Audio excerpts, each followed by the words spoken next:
نحمده ونصلي ونسلم على رسوله الكريم أما بعد أعوذ بالله من الشيطان الرجيم بسم الله الرحمن الرحيم ألا إن أولياء الله لا خوف عليهم ولا هم يحزنون قال الله تبارك وتعالى في المقام الآخر إنما يخشى الله من عباده العلماء قال الله تبارك وتعالى في شأن حبيبه مخبرا وآمرا إن الله وملائكته يصلون على النبي يا أيها الذين آمنوا صلوا عليه وسلموا تسليما اللهم صل على سيدنا ومولانا محمد معدن الجود والكرم وصحبه وبارك وسلم صل عليه صلاة وسلام عليك يا سيدي يا سيدي يا رسول الله وعلى آلك وصحابك يا حبيب الله. لائق صد احترام دوستوں اور بزرگوں، قرآن مجید برہان رشید کی 2 آیات مقدسہ تلاوت کرنے کا شرف حاصل ہوا ہے. بارگاہ رب ذوالجلال کے اندر التجا ہے کہ وہ اپنے حبیب پاک صاحب الاولال تاجدار عرب و عجم صلی اللہ تعالی علیہ وآلہ وسلم کے وسیلہ جلیلہ سے حق بیان کرنے کی توفیق عطا فرمائے اور ہم سب کو سمجھ کر اس پر عمل کرنے کی توفیق عطا فرمائے. آقا دو جہاں صلی اللہ تعالی علیہ وآلہ وسلم نے ارشاد فرمایا کہ ذکر الانبیاء عبادت و ذکر الصلحاء کفارت، کہ انبیاء علیہ السلام کا ذکر عبادت ہے اور صالحین کا ذکر کا گناہوں کا کفارہ ہے. تو آج ہم جس مجلس کے اندر یہاں تشریف رکھتے ہیں وہ بالخصوص اولیاء اعظام کے حوالے سے منعقد کی گئی ہے اور ان میں اعلیٰ حضرت عظیم البرکت پروانہ شمع رسالت مولانا الشاہ احمد رضا فاضل بریلوی رحمۃ اللہ تعالی علیہ اور حضور داتا علی حجویری رضی اللہ تعالی عنہ تاجدار گولڑا حضور پیر مہر علی شاہ صاحب گولڑوی رحمۃ اللہ تعالی علیہ اور حضور خواجہ خواجگان شمس العارفین خواجہ محمد شمس الدین سیالوی رضی اللہ تعالی عنہ اور بہت سارے مشائخ اعظام کا عرس مبارک جو ہے وہ اس ماہ مقدس کے اندر ہے. ابھی 25 کو اعلی حضرت کا حضور داتا صاحب رحمۃ اللہ تعالی علیہ کا عرس ابھی 1 دن پہلے ختم ہوا ہے اور 23، 24 اور 25 صفر اور مظفر جو ہے یہ حضور خواجہ شمس العارفین سیالوی رضی اللہ تعالیٰ عنہ کا عرس مبارک ہے. تو بہرحال عرس مبارک یا یہ ماہ مقدس ہے، کثرت سے عروس مقدسہ جو ہے وہ اس ماہ مقدس کے اندر پائے جاتے ہیں. سب سے پہلے تو یہ بات عرض کر دوں کہ ہم یہ لفظ عرس استعمال کیوں کرتے ہیں. عام طور پر کوئی بندہ مر جائے تو اس کے سال کے بعد اگر اصالِ ثواب کی محفل رکھی جائے تو اسے ہم برسی کہتے ہیں، اسے برسی کہا جاتا ہے. لیکن اولیاء اعظام کے یوم وصال کو جب منایا جاتا ہے تو اسے برسی نہیں کہا جاتا بلکہ عرس کہا جاتا ہے، جبکہ عرس کے لفظی معنی شادی کی، خوشی کے ہیں. لفظی معنی عرس کے عروس سے نکلا ہے تو شادی اور خوشی کے معنی ہیں. تو اب کوئی تو یہ سوچتا ہوگا اور کوئی نہ کوئی ہم پر اعتراض بھی کرتا ہوگا کہ بھائی آپ عجیب لوگ ہو، دیوانے ایسے ہو کہ آپ کا بزرگ دنیا سے رخصت ہو گیا، اور جب وہ رخصت ہوا اس کے سال کے بعد جب آپ نے اس کی یاد بنانا چاہی تو بجائے اس کے کہ آپ کو افسوس ہوتا اور آپ اس افسوس کا ذکر کر رہے ہوتے کہ ان کے بچھڑ جانے کا تذکر آپ کرتے، افسوس کرتے کہ وہ ہم سے رخصت ہو گئے ہیں، آپ تو خوشی منا رہے ہو، آپ خوشی منا رہے ہو، تو اس کے خوشی منانے کی ایک بنیادی وجہ جو ہے وہ حدیث پاک سے عرض کر دیتا ہوں کہ جب دنیا سے اللہ کا ولی رخصت ہوتا ہے، بلکہ عام مومن بھی جب دنیا سے رخصت ہوتا ہے تو اس کا بھی مقام اور منصب یہ ہے کہ جب وہ قبر کے اندر جاتا ہے اور ان سوالوں کے جواب دیتا ہے کہ من ربو کا، ما دینوں کا، ما کنتو تقول فی حق ھذا الرجل، ان تینوں سوالوں کے جب وہ جواب دے دیتا ہے تو میرے آقا صلی اللہ علیہ وسلم نے ارشاد فرمایا کہ پھر اس قبر میں آنے والے سے کہا کیا جاتا ہے کہ نم قلبۃ العروس، ایسے سو جا جیسے دلہن سوتی ہے۔ اب کیونکہ وہاں عروس کے لیے کہا گیا ایسے سو جا جیسے دلہن، اب عروس کب اس لیے اسے کہا گیا کہ وہ خوشی کا دن ہوتا ہے، دلہن کا جو رخصت ہو کر جب دلہن گھر میں آتی ہے تو اس کے لیے وہ خوشی کا دن ہوتا ہے، تو اس لیے عربی میں اسے کہا گیا نم کلمۃ العروس، جیسے دلہن سوتی ہے ویسے سو جا۔ تو لہٰذا جب وہ دنیا سے نیک آدمی رخصت ہو کر قبر میں پہنچا تو اب اسے کہا کیا گیا ایسے سو جا جیسے دلہن سوتی ہے، تو اس لیے ہم اس کے اس دن کو برسی نہیں عرس کے طور پر مناتے، کیونکہ وہ عروس کی طرح دلہن کی طرح سویا ہوا ہے، تو لہذا اس کے اس دن کو ہم برسی نہیں مناتے بلکہ عرس کے طور پر مناتے ہیں۔ اور عرس اس کے کیونکہ وہ خوشی میں گیا ہے، اور خوشی ہونے کی ایک وجہ تو یہ بھی ہے کہ اولیاء اعظام کو تو زندگی کے اندر ظاہری طور پر بھی اور حالت خواب میں بھی آقا دو جہاں صلی اللہ علیہ وسلم کا دیدار ہوتا ہے، لیکن عام آدمی جو دنیا سے رخصت ہو کر گیا اور اس نے سوالوں کے جواب دیے تو قبر کے اندر جب اسے سرکار صلی اللہ علیہ وسلم کا دیدار کرایا جاتا ہے تو اس کے لیے اس سے بڑھ کر خوشی کا دن کوئی نہیں ہوتا، تو اس لیے ہم اس کا جو ہے عرس مناتے ہیں کہ جب وہ قبر میں گیا ہے اسے سرکار کا دیدار ہوا ہے، اس کی سب سے بڑی عید یہی تھی، اس کی سب سے بڑی عید یہی تھی کہ اس نے آقا صلی اللہ علیہ وسلم کا دیدار کیا ہے۔ تو اس لیے ہم دنیا سے اپنے اولیاء اعظام جو پردہ کر جاتے ہیں ان کا عرس مناتے ہیں، اور اگر آپ عرس نہیں مناتے ہو تو یہاں سے پتہ یہ چلتا ہے کہ تمہیں قبر میں دیدار ہی کوئی نہیں ہوا، دیدار ہوا ہوتا تو تم بھی خوشی منا لیتے۔ اگر سرکار کا دیدار تمہیں نصیب ہوا ہوتا، تمہارے بڑوں کو ذکر نصیب ہو، دیدار نصیب ہوا ہوتا تو تم بھی خوشی مناتے، تو کیونکہ تمہیں دیدار ہی نصیب نہیں ہوا اس لیے تم خوشی نہیں مناتے۔ تو بہرحال بات دور چلی جائے گی، تو بات صرف اتنی تھی کہ ہم اولیاء اعظام کے عرس مناتے، اور جو دو آیات مقدسہ میں نے تلاوت کی تھی ان میں پہلی آیت مقدسہ میں تو اللہ جل مجدہ نے اجمالاً اپنے دوستوں کا تذکرہ کیا ہے کہ میرے دوست ہیں کون، اور جب میں ان سے دوستی کرتا ہوں تو پھر ان کو کون سا مقام اور منصب دیتا ہوں، اور اس میں بالخصوص ان دوسری آیت مبارکہ میں انما یخشی اللہ من عبادہ العلماء، کہ بے شک اللہ سے جو ہے اللہ کے بندوں میں سے صرف علماء ہی ڈرتے ہیں۔ اب علماء کو میرے آقا صلی اللہ علیہ وسلم نے ارشاد فرمایا کہ میری امت کے علماء بنی اسرائیل کے انبیاء کی مانند، میری امت کے علماء بنی اسرائیل کے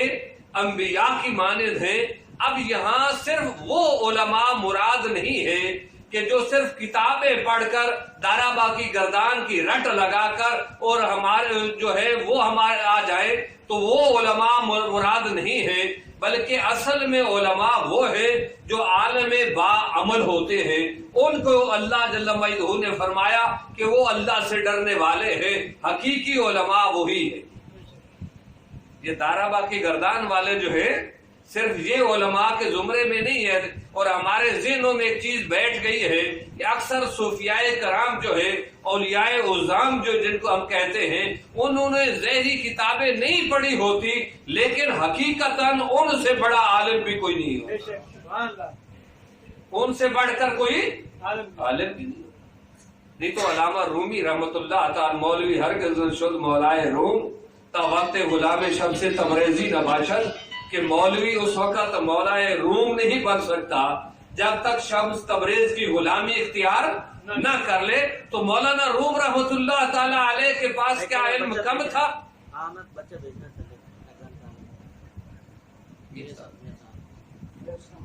تو مولانا روم کے پاس جب شمس تبریز رحمت اللہ تعالی علیہ تشریف لائے تو آپ نے ان سے پوچھا یہ کیا ہے؟ انہوں نے کہا یہ وہ علم ہے جو آپ نہیں تو نبی دانی کہ جو تو نہیں جانتا۔ آپ نے فرمایا اچھا۔ تو وہ اٹھ کر جب گئے آپ نے وہ کتابیں اٹھائیں کنویں کے اندر پھینک دی، اور ایک روایت میں پانی میں، ویسے پانی میں پھینک دی۔ تو بہرحال جب کتابیں پانی میں چلی گئیں تو مولانا روم واپس آیا، دیکھا سارا ذخیرہ پانی کے اندر پھینک دیا گیا ہے۔ آپ نے فرمایا کیوں پریشان ہو رہے ہو؟ انہوں نے کہا پریشانی تو یہ ہے کیونکہ اس وقت یہ پرنٹ میڈیا تو تھا نہیں، نہ اس طرح کتابیں چھاپی جاتی تھی، وہ قلمی نسخے ہوتے تھے، قلم سے دوات قلم سے لکھ کر رکھے جاتے تھے۔ تو فرمایا میری ساری زندگی کی محنت آپ نے کنویں میں پھینک دی ہے۔ آپ نے فرمایا اچھا کوئی بات نہیں، کتابیں نکال کر آپ کو دے دیتے ہیں۔ آپ نے اس میں سے کتابیں اٹھا کر مولانا روم کو جب واپس کی تو وہ کتابیں خشک تھی، بجائے اس کے کہ وہ کتابیں گیلی ہوتی وہ کتابیں خشک تھی۔ جب مولانا روم نے آپ سے پوچھا کہ یہ چیز، تو آپ نے فرمایا ایہاں علم اس کے تو نہ دانی، کہ یہ وہ علم ہے جو تو نہیں جانتا۔ اور یہ صرف اولیاء عظام میں نہیں ہے، سیدنا موسیٰ علیہ السلام نے کو بھی جب رب کائنات نے کہا تھا کہ اے موسیٰ ایک علم وہ بھی ہے جو تو نہیں جانتا۔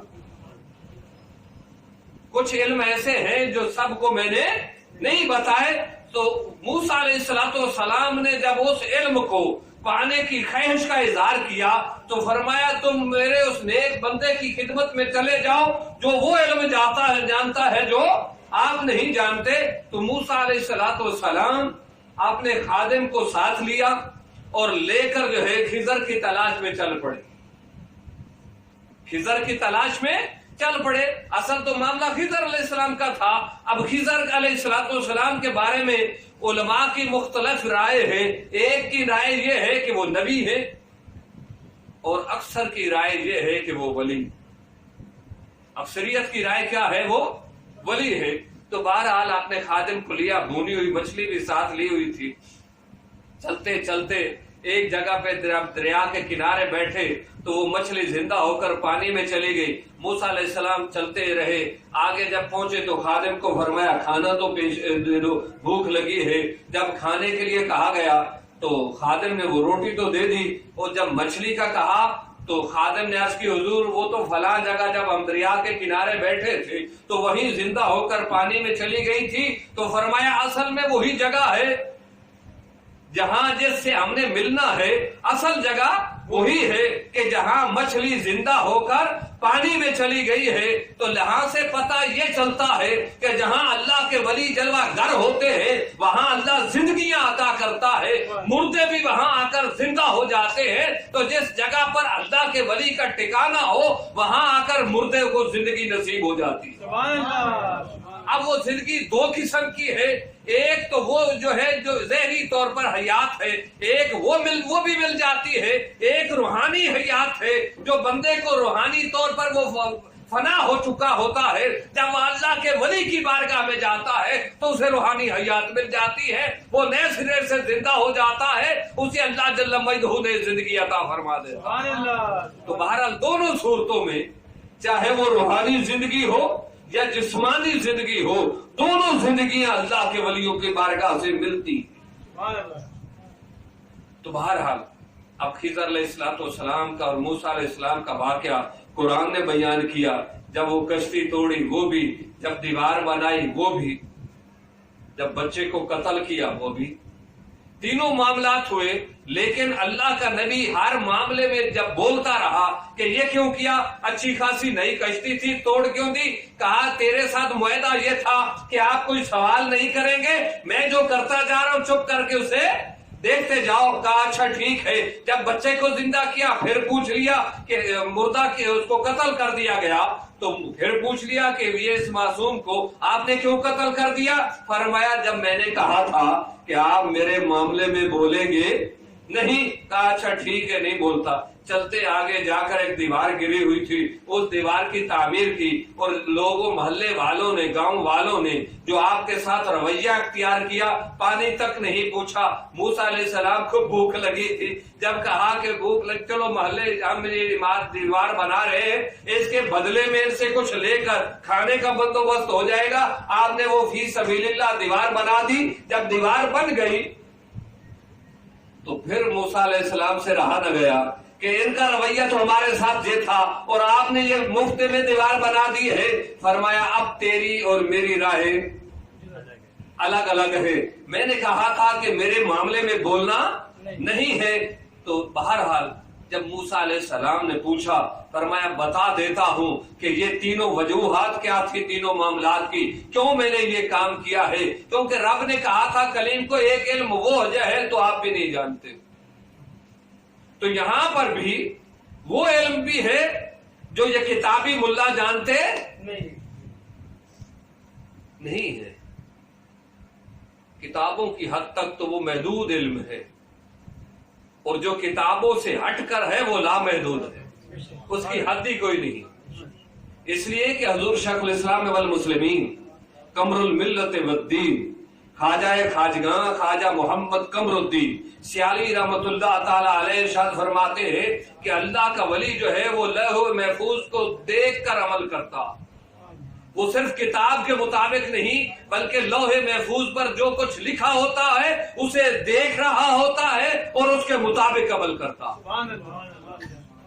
تو اس لیے بعض اوقات ہم جب ان اولیاء اعظام کے پاس جاتے ہیں تو بہت ساری چیزیں ہمیں ایسی دیکھنے کو ملتی ہیں جو کتابوں میں ہمیں ملتی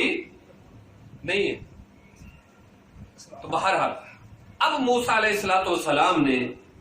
جب پوچھا تو خضر علیہ السلام نے موسیٰ علیہ السلام سے کہا کہ جو میں نے کشتی توڑی تھی، حاکم وقت ظالم تھا، وہ بے شک نئی کشتی تھی، میں نے توڑی اس لیے کہ اس کو عیب لگ جائے گا تو اسے ضبط نہیں کیا جائے گا اور یہ غریب کی روزی کا ذریعہ چلتا رہے گا۔ اور جو بچہ قتل ہوا ہے اس کے قتل ہونے کی وجہ یہ ہے کہ یہ نیک اور صالحین کا بچہ ہے، لیکن بڑا ہو کر اس نے جو ہے اس سے جو عمل سرزد ہونا تھا وہ اپنے والدین کی جو ہے بدنامی کا سبب بنتا، تو اس لیے میں نے اس کو قتل کر دیا ہے۔ اور جو دیوار بنائی ہے یہ ایک نیک صالح کی اولاد جو بندے کی گھر ہے، اس کا بچہ غریب ہے، ابھی تو چھوٹا اور معصوم ہے، وہ نابالغ ہے، جب بڑا ہو اس کے نیچے اس کے باپ نے خزانہ دفن کیا ہے اور جب وہ بڑا ہوگا تو آپ نے اس امانت کو نکال لے گا، تو اس لیے میں نے یہ دیوار جو ہے یہ بنا دی ہے تاکہ اس نیک آدمی کی جو ہے اولاد کا جو خزانہ وہ دفن کر کے گیا ہے وہ اس تک محفوظ رہ جائے۔ تو اس لیے یہ خالی شمس تبریز اور مولانا روم کا معاملہ نہیں ہے، وہاں پر بھی یہ حالت ہے کہ آئی علم اس کے تو نمیدانی، کہ یہ وہ علم ہے جو تو نہیں جانتا۔ تو بہرحال اس لیے ہم اولیاء اعظام کے جو ہے بات عروج سے نکلی تھی، ان کا عرس مناتے ہیں، ان کا عرس مناتے ہیں، اور عرس منا کر جب ان کا ذکر کیا جاتا ہے، ایک فطرتی عمل ہے، جب کسی کے حسن کا کسی کے نیک اعمال کا تذکرہ کیا جائے تو لوگوں کی محبت اس طرف بڑھتی ہے، اس طرف لوگوں کی رغبت پیدا ہوتی ہے، اور ان صالحین کے ذکر کرنے کا ایک وجہ یہ بھی ہے کہ لوگوں کو ان کی محبت کی طرف جو ہے وہ راغب کیا جائے، ان کے دلوں، لوگوں کے دلوں کے اندر اللہ کے ولیوں کی جو ہے وہ محبت پیدا کی جائے، اور جن سے پھر محبت ہوتی ہے قیامت کے دن رب انہی کے ساتھ اٹھائے گا۔ قیامت کے دن اللہ انہی کے ساتھ اٹھائے گا۔ ہاں اب جس سے تمہاری محبت ہے تم ان کے ساتھ اٹھائے جاؤ گے، جن سے ہماری محبت ہے ہم ان کے ساتھ اٹھائے جائیں گے۔ قرآن پاک نے دوسرے مقام پر ارشاد فرمایا یوم ندعو کل اناس بامامہم، قیامت کے دن ہر شخص اپنے امام کے پیچھے اٹھایا جائے گا۔ یہ امام کا تذکرہ کیوں کیا رب نے؟ جبکہ کہنا تو یہ چاہیے تھا صرف کہ سارے کے سارے نبی جو ہے، ساری کی ساری امتیں جو ہیں وہ اپنے نبی کے پیچھے ہوں گی۔ اصولی طور پر ساری امتیں اپنے نبی کے پیچھے ہوں گی، لیکن رب نے نبی کا تذکرہ نہیں فرمایا، بلکہ فرمایا کہ قیامت کے دن پکارے کس کے پیچھے جائیں گے؟ اپنے امام کے پیچھے پکارے جائیں گے۔ کیونکہ اماموں کا تذکرہ رب نے کس لیے فرمایا؟ کیونکہ قیامت کے دن کوئی اور امت جو ہے وہ کسی اور کے پیچھے نہیں ہوگی، ساری کی ساری امتیں اکٹھی ہو کر بارگاہ مصطفی صلی اللہ علیہ وسلم میں کھڑی ہوں۔ وہ نبی بھی وہاں ہوں گے، وہ نبی بھی سابقہ نبی بھی میرے بارگاہ مصطفی میں ہوں گے۔ تو لہٰذا کیونکہ بارگاہ مصطفی میں جانا ہے تو اللہ نے امت کے مصطفیٰ صلی اللہ علیہ وسلم کے لیے ارشاد فرمایا کہ یہ سارے کے سارے اپنے اماموں کے پیچھے بلائے جائیں گے، اور وہ امام اپنے لوگوں کو لے کر بارگاہ مصطفی صلی اللہ علیہ وسلم میں جائیں گے قیامت کے دن۔ اب اس امام سے مراد فقط فقہ کا امام نہیں ہے، اس امام سے مراد فقط فقہ کا امام نہیں ہے، بلکہ اصل میں جیسے وہ طریقت کے امام ہیں چار، اسی طرح فقہ کے چار امام ہیں۔ تو یہ چاروں کے پیچھے، چاروں سلاسل کے پیچھے جو ہے وہ لوگ اپنے شیخ کے پیچھے وہاں اللہ کے محبوب صلی اللہ علیہ وسلم کی بارگاہ میں حاضر ہوں۔ تو لہٰذا جو حضور داتا علی حجویری سے محبت کرنے والا ہے وہ قیامت کے دن داتا علی حجویری کے پیچھے کھڑا ہوگا، جو خواجہ غریب نواز سے محبت کرنے والا ہے وہ حضور خواجہ غریب نواز کے پیچھے کھڑا ہوگا، جو خواجہ بہاؤالدین نقش بند سے محبت کرنے والا ہے وہ ان کے پیچھے کھڑا ہوگا، اور جو خواجہ سہروردی کے سے محبت کرنے والا ہے وہ ان کے پیچھے کھڑا ہوگا، اور جو امام الاولیاء حضور سیدنا غوث العظم رضی اللہ تعالی عنہ سے محبت کرنے والا ہے وہ ان کے پیچھے کھڑا ہوگا۔ تو قیامت کے دن یہ سارے ان اپنے باغوں کے پھولوں کو لے کر بارگاہ مصطفی میں حاضر۔ تو اب حضور داتا علی حجویری رضی اللہ تعالی عنہ کا صرف ایک واقعہ بیان کر کے، اب وقت کیوں ناتھاں حضرات آ گئے ہیں تو ان سے سرکار کی منقبت جو ہے وہ نثر کی صورت میں انشاءاللہ نظیر سنیں گے۔ حضور داتا علی حجویری رضی اللہ تعالیٰ عنہ کا کہ ایک زندہ کرامت جو ہے، جو کہ ابھی بعد از وصال جس کا اظہار ہوا، بعد از وصال جس کا اظہار ہوا، اور اس کو بیان کیا ہے مولانا خادم حسین رضوی۔ وہ کہتے ہیں کہ تبلیغی جماعت والے اپنی جماعت کو لے کر برطانیہ سے ان کے ساتھ کچھ گورے بھی آئے۔ جب پاکستان پہنچے تو ان میں سے ایک انگریز نے کہا کہ سنا ہے آپ کے ہاں وہ داتا علی حجویری کا مزار بھی ہے تو لہٰذا میں وہاں، انہوں نے کہا نہیں وہاں تو شرک بدعت ہوتی ہے، وہاں جا کر تو کیا کرے گا؟ لیکن اس نے کہا شرک بدعت تو بعد کی بات ہے، مجھے وہاں لے کر تو جاؤ، میں جا کر دیکھوں تو صحیح، میں جا کر دیکھوں تو صحیح کہ وہاں ہوتا کیا ہے۔ تو وہ انگریز جب حضور داتا علی حجویری رضی اللہ تعالیٰ عنہ کے مزار پر انوار پر آیا اور آ کر جب وہاں بیٹھا، اس کے اندر سوال یہ تھا، اس نے اپنے ساتھیوں سے بھی کہا تھا کہ ملکہ بلقیس کا تخت جو ہے وہ سلیمان علیہ السلام کی بارگاہ میں پہنچ کیسے گیا تھا؟ تمہارا قرآن یہ کہتا ہے کہ وہ بندہ لے کر گیا اور بس اتنی دیر میں چلا گیا۔ وہ اتنی دیر میں جو ہے اللہ کا ولی عاصم بن برقیہ جو ہے وہ اتنی دیر میں کیسے لے کر وہاں پہنچ گیا؟ تو ان کے پاس اس کا کوئی جواب نہیں تھا اس انگریز کو دینے کے لیے۔ اور جب وہ یہ یہاں آیا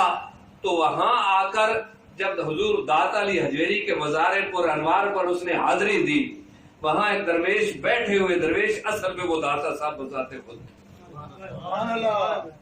انہوں نے پوچھا خدمت اس گورے سے کہا کہ انہوں نے کہا چائے پلا دو بس۔ آپ نے فرمایا اچھا چائے ابھی آ جاتی ہے۔ آپ نے اس کی خدمت میں چائے کا کپ پیش کیا، اور جب اس نے کپ دیکھا تو وہ چائے والا کپ جو تھا وہ اس انگریز کے گھر کا تھا، وہ کپ اس کے گھر کا تھا تو اس نے دیکھا کہ یہ کب تو میرے گھر کا ہے. تو حضور داتا علی اجمیری کیونکہ ظاہری طور پر سامنے تشریف فرما تھے تو آپ نے فرمایا تیرے دل میں خیال یہ تھا کہ عاصم بن برقیہ ملکہ بلقیس کا تخت کیسے لے کر گیا تھا، جیسے تیرے گھر کا کب یہاں پہنچا ہے ایسے ہی ملکہ بلقیس کا تخت وہاں پہنچا. تو اس نے ان کو کہا تم جانو، تمہارا کام جانے، تمہارے بسترے جانے، تم تو جاؤ جہاں جانا ہے، میں یہی بیٹھا ہوں. اصل حقیقت یہ ہے جو کچھ تو مجھے بتاتے رہے تھے وہ اصل نہیں تھا. اصل یہ ہے جہاں آ کر مجھے اصل جو میرا سوال تھا اس کا جواب جہاں ملا ہے، کیونکہ موسیٰ علیہ السلام نے کیا کہا تھا کہ جہاں بچڑی زندہ ہوئی تھی اصل مقام اللہ کے ولی کا وہ تھا، تو لہذا جہاں اللہ کا ولی موجود ہو وہاں لوگوں کو زندگیاں ملتی. تو حضور داتا علی حجویری رضی اللہ تعالی عنہ آج بھی اسی طرح فیض دے رہے ہیں. حضور سیدنا غوث العظم رضی اللہ تعالیٰ عنہ نے ارشاد فرمایا کہ اگر میں علی حجویری کے دور میں ہوتا تو ان کی بیعت کرتا. علی حجویری کے دور میں ہوتا تو ان کی بیعت کرتا. تو یہاں سے پتہ چلتا ہے کہ حضور داتا علی حجویری رضی اللہ تعالیٰ عنہ کا مقام اور منصب کیا ہے، کیونکہ آنکھ والا دیکھتا ہے، جو نابینا ہو اسے کیا خبر. آنکھ والا دیکھتا نا، اسی لیے اعلیٰ حضرت نے بے شک وہ سرکار کے لیے کہا تھا کہ آنکھ والا تیرے دیوبند کا تماشا دیکھے، دیدہ کور کو کیا نظر آئے کیا دیکھے. اسی طرح حضور شیخ الاسلام والمسلمین جون کا مہینہ تھا اور جھنگ کے اندر مائی ہیر کا جو دربار ہے وہاں اپنے خادم کے ساتھ وہاں تشریف لے گئے. اور جون میں پنجاب میں گرمی بڑی ہوتی ہے تو اندر جب تپتی دھوپ ہے اور مائی ہیر کا مزار اگر کسی نے دیکھا ہے تو اوپر سے بالکل کھلا ہوا ہے، بارش کا پانی بھی اندر جاتا نہیں. جب اندر پہنچے تو حاجی نواز صاحب آپ کے خادم تھے، اندر بیٹھ کے بڑی میٹھی میٹھی بھینی بھینی ٹھنڈی ہوا لگ رہی ہے. تو حاجی نواز سے رہا نہ گیا، کہنے لگا حضور باہر تپتی دھوپ ہے، اندر نہ کوئی پکھا لگا ہے. اب وہ علاقائی زبان آ گئی نا، حضور نہ کوئی اندر پکھا لگا ہے نہ کچھ ہو رہے، تو اتنی ٹھنڈی ہوا، میٹھی میٹھی ٹھنڈی ہوا. آپ مسکرائے، آپ مسکرانے فرمایا حاجی صاحب اگر مائی ہیر بھی مینوں معاف کر دے، اب جملے پہ غور کرنا، مائی ہیر مجھے معاف کر دے تو اصل میں یہ جنت کی ہوا تھی، یہ ہوا جنت کی تھی. تو اب آپ اور میں بھی جاتے ہیں، ہم بھی وہاں جا کر صرف قبر دیکھ کر واپس آ جاتے ہیں، لیکن جب اللہ کا ولی جاتا ہے تو وہ اس حقیقت کو دیکھتا ہے جو اصل میں وہاں ہو رہا ہوتا ہے. تو آنکھ والا تیرے جوبن کا تماشا دیکھے، تو کیونکہ حضور وہ نگاہ حضور سیدنا غوث العظم رضی اللہ تعالیٰ عنہ کی ہے تو اس لیے نگاہ غوث پاک دیکھ رہی ہے کہ علی حجویری کا مقام اور منصب کیا. اس لیے فرمایا کہ اگر میں ان کے دور میں ہوتا تو ان کے دست اقدس پر بیعت کرتا. بہرحال اعلی حضرت عظیم البرکت پروانہ شمع رسالت، آپ چاہے علم کے اندر ہو، عالم علم کا، ظاہری علوم کے اعتبار سے، باطنی علوم کے اعتبار سے اعلی حضرت کو اللہ جل مجدہ نے صحیح نوازا. اور یہ ذہنوں سے نکال دیں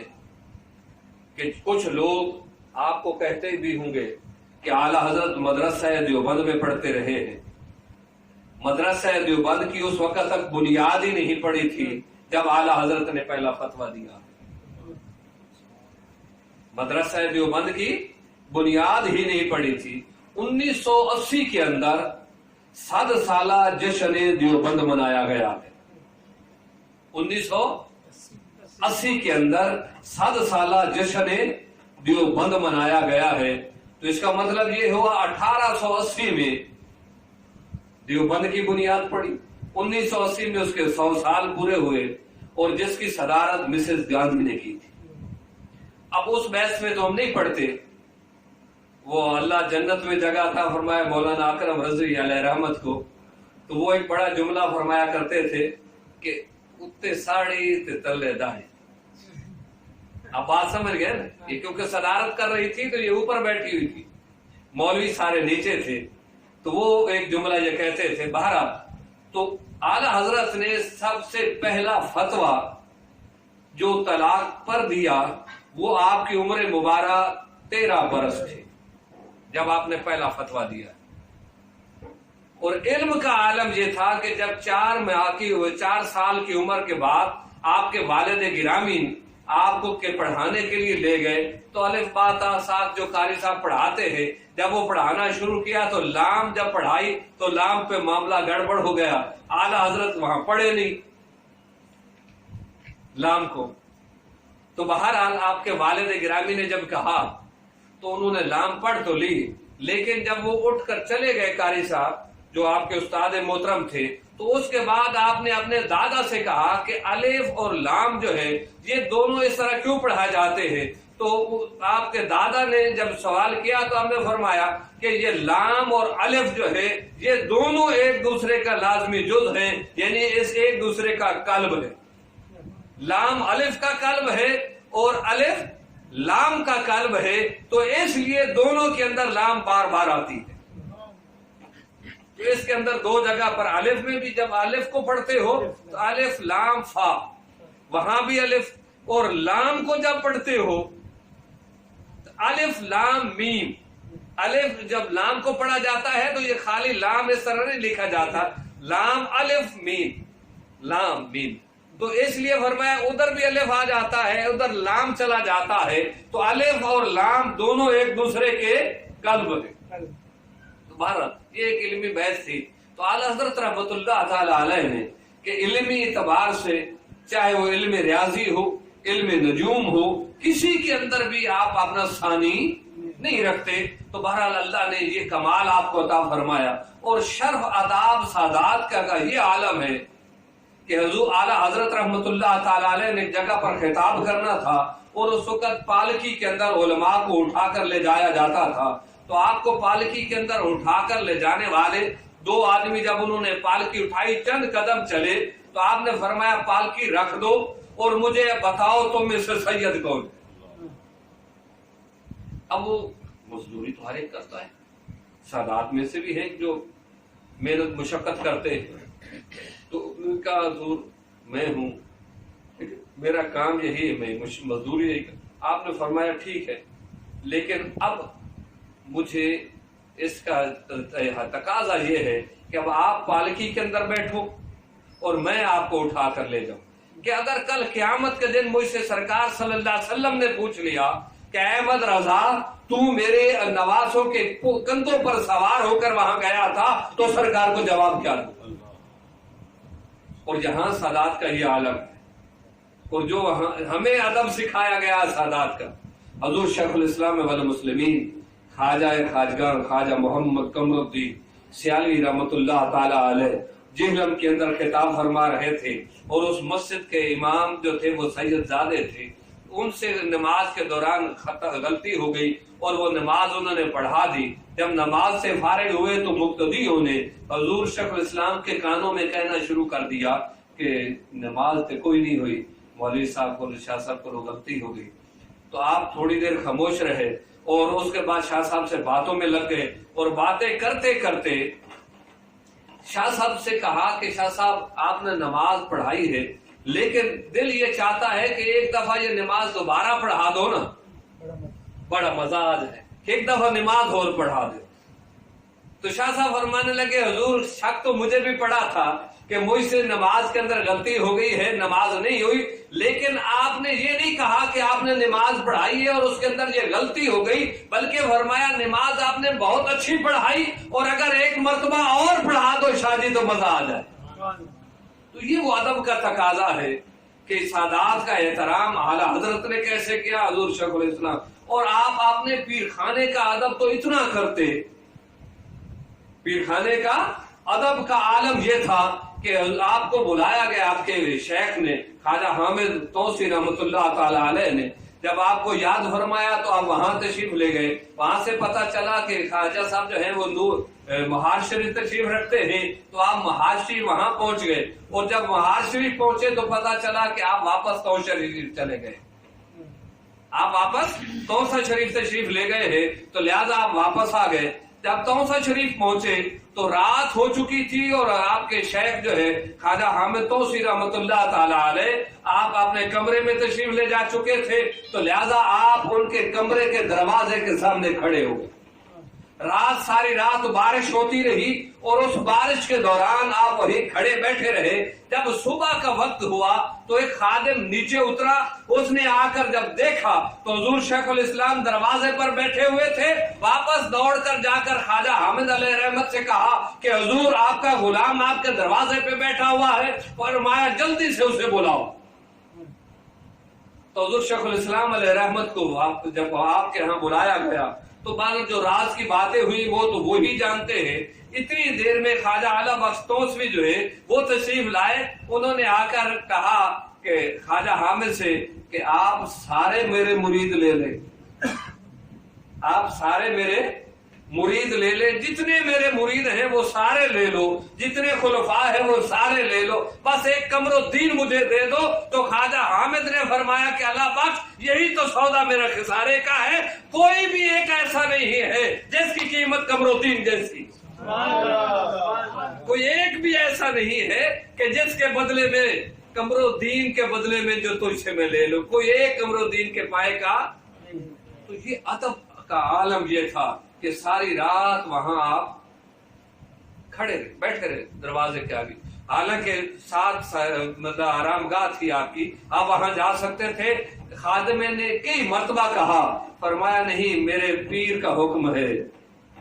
تو لہذا جب تک میں اس حکم کی تعمیل نہیں کر لیتا اس وقت تک میں واپس بیٹھا ہوں، پیر کی مرضی ہے. تو یہ وہ ادب ہے جو ہمیں سکھایا گیا ہے. اور آج بھی اگر کوئی اس ادب کے ساتھ ان مشائخ کی بارگاہ میں حاضری دیتا ہے تو اللہ جل مجدہ اسی طرح نوازتے ہیں جس طرح ان کی ظاہری حیات کے اندر نوازا جاتا ہے. دیتا تو رب ہے، دیتا رب ہے، لیکن یہاں وہ ضمنی میں ایک بات آ گئی. ہمیں ان کی بارگاہ میں جانے سے کہا یہ جاتا ہے میاں بیٹے دینا، اولاد دینا یہ تو اللہ کا کام ہے، تو آپ ان کے پاس کیوں جاتے ہو؟ اس میں کوئی شک نہیں، اللہ دیتا ہے. ہم ان کے پاس کیوں جاتے ہیں؟ دعا کرانے جاتے ہیں. کیا کرانے؟ دعا کرانے جاتے ہیں.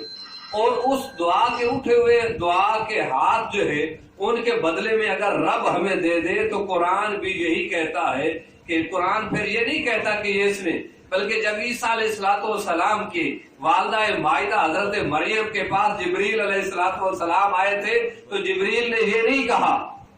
قرآن کیا کہتا ہے، جبریل نے یہ نہیں کہا کہ اللہ تجھے بیٹا دے گا، بلکہ کیا کہا جبریل علیہ السلام نے، میں تجھے بیٹا دوں گا اور نیک اور صالح بیٹا دوں گا. تو لہٰذا وہ پھونک ماری جو جبریل علیہ السلام نے، اس پھونک کی وجہ سے عیسیٰ علیہ السلام کی ولادت باسعادت ہوئی، آپ کا حمل مبارک ٹھہرا اور عیسیٰ علیہ السلام پیدا ہوئے. تو اب وہ بیٹا دیا تو رب نے ہے، لیکن اللہ کا جو ہے فرشتہ وہ جبریل آ کر یہ نہیں کہتے کہ اللہ نے دیا ہے، بلکہ حضرت مریم سے کہا میں تجھے بیٹا دوں گا.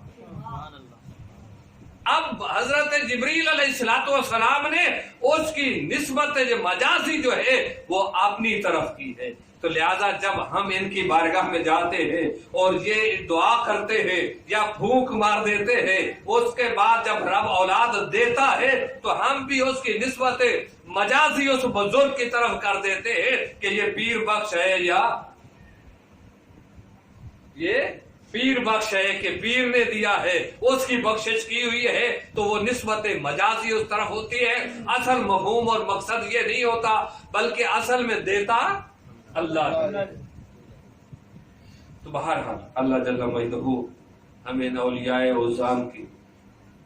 کامل محبت اتباع نصیب فرمائے. صرف ایک بات یاد آ گئی حضور تاجدار توسوی کا ایک واقعہ بیان کر کے. حضور خواجہ شاہ سلمان توسوی غریب نواز کی خدمت میں ایک ہندو بیٹھا کرتا تھا، ایک مرتبہ میں نے عرض کیا. تو بہرحال وہ 2-3 دن نہیں آیا. جب آیا تو اس کے بعد آپ نے اس سے پوچھا بھائی تیرے ساتھ کیا ہوا، اتنے دن سے تو مجلس میں نہیں آتا. جبکہ علماء کرام اعتراض کرتے تھے کہ حضور یہ ہندو ہے، آپ اس کے ساتھ محبت کرتے ہیں، اس کو اپنے مجلس میں بٹھائے رکھتے ہیں، تو آپ سرائکی میں ان سے کہتے ہیں میرا یار ہے، میرا یار، یہ میرا یار ہے۔ تو بہرحال تو جب 3 دن کے بعد وہ آیا آپ کی خدمت میں حاضر ہوا تو آپ نے اس سے پوچھا بھیڑ دیا کرنا، یعنی آپ نے وہ سرائکی زبان میں اسے فرمانے لگے وہ بھیڑ دیا کرنا کتنے رہے ہمیں جن کہاں رہا ہے؟ تو اس نے عرض کی حضور میری زال گم تھی گئی ہے، سرے وزیریے گھن گئے ہیں اس کو گولدا رہے ہیں، یعنی میری بیگم کو وزیریے لے گئے تھے، وہ پٹھان میری بیگم کو اغوا کر کے وزیرستان لے گئے تو میں اس کو تلاش کرتا رہا، تو حضور توسوی غریب نواز نے فرمایا میرا بلہ گھن ونیا گھن آویا، یعنی میرا بلہ لے جاتا، آپ کی خدمت میں بارگاہ میں ایک بلہ بھی گھومتا رہتا تھا، تو فرمایا میرا بلہ لے جا میرا، یہ بلہ لے جاتا یہ اس کو واپس لے آتا۔ تو اس نے کہا حضور بلہ بھی ادھر ہے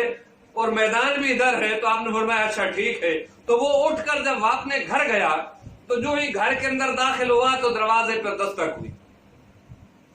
گھر پہنچا دروازہ بند کیا تو دروازے پر دستک ہوئی، دیکھا تو اس کی بیگم دروازے کے باہر کھڑی ہوئی۔ اس نے کہا تو کہاں سے آ گئی؟ اس نے کہا تھوڑی دیر پہلے معاملہ یوں ہوا کہ میں وزیریے کا بستر ٹھیک کر رہی تھی، اس بستر کے اوپر ایک بلہ چڑھ گیا، اس بستر کے اوپر ایک بلہ چڑھ گیا، اس نے چادر کو خراب کیا، میں نے اسے بھگایا اور اس طرف سے جب چادر کو صحیح کیا تو بلہ دوسری طرف چادر کے اوپر چڑھ گیا، اس نے چادر کو خراب کیا، میں نے اس طرف سے اس کو بھگایا تو وہ دوسری طرف پھر آ گیا، تو اس طرح میں نے ڈنڈا اٹھایا اور بلے کو مارنے کے لیے جب بلے کے پیچھے بھاگی تو وہ بلہ دروازے سے باہر نکلا، اور جب میں نے وزیریے کے دروازے سے باہر قدم رکھا تو میں اپنے گھر کے دروازے پر کھڑی ہوئی۔ جب میں نے اس وزیرستان کے پٹھان کے گھر کے دروازے سے قدم باہر رکھا بلے کو مارنے کے لیے تو میں اپنے گھر کے دروازے پر کھڑی تھی اور وہ ڈنڈا اس کے ہاتھ میں تھا جس سے وہ بلے کو مارنا چاہتا۔ تو لہٰذا یہ وہ لوگ ہیں جن کی بارگاہ میں بیٹھنے والا بلہ جو ہے وہ بھی ایسے کام کر جاتا ہے، اس کی ڈیوٹی لگا دے سرکار کا گدھا جس پر سرکار سواری کرنا، وہ بہت سارے کام کرتا ہے، کہنے کو تو وہ گدھا ہے، لیکن اس گدھے کو جب نسبت ہوئی بارگاہ مصطفی سے تو وہ کام جو عام انسان کئی جگہ پر پیغام رسانی کا کام بھی وہ کرتا، پیغام پہنچانے کے لیے بھی جاتا، جا کر پیغام دیتا، سرکار یاد فرما رہے صحابہ۔ تمہارا اللہ جل مجدہ ہمیں ان کی محبت اور نصیب، ہاں وہ تو خیر جنت میں جائیں گے، اللہ جل مجدہ کی کامل محبت اتباع نصیب فرمائے۔